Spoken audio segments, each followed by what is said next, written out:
What you're seeing right now on screen is the image of a town in Syria that got bombed by Russian forces in the city of Idlib. This happened recently.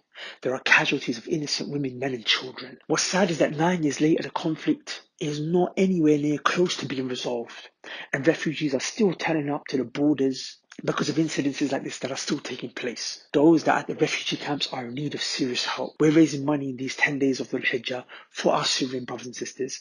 Please donate as generously as you can at the link below in these days where the reward is greater than any other day. So the first question was that they seem happy and we don't seem happy, or you feel like you're not happy. So let me ask you a question. Do your colleagues take drugs or drink alcohol? Oh yeah, probably, yeah. Okay, so they're not happy then.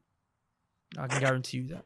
A person who takes drugs and alcohol is a person who's trying to run away from the reality of their life.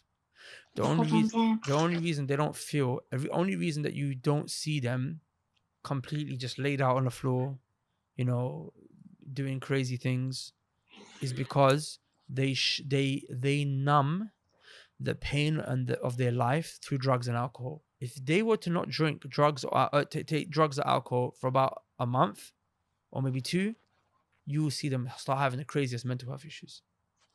To be honest, they probably do and just don't even talk about it. Does that make sense? Yeah, so of course, if they're at work, then they're going to be professional. They're not going to show certain right signs. So just trust me. I'm saying they're not Happy.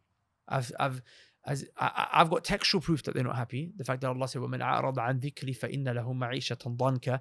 Anyone who turns away from the remembrance of Allah, that he will have a depressed life.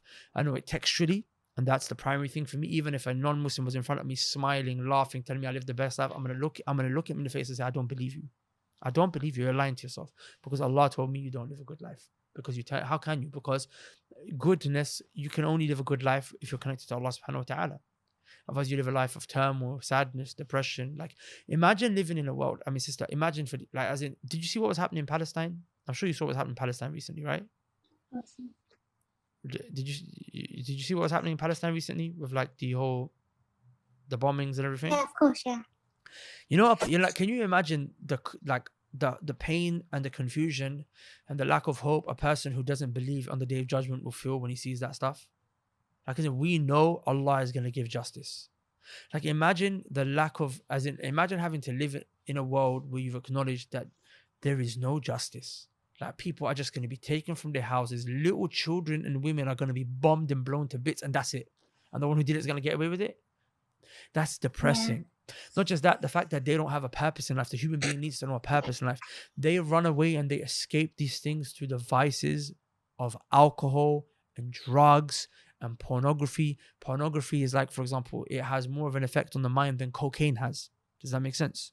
So they're not sober. A sober person is not with it. So just trust me, they're not happy. They're not happy.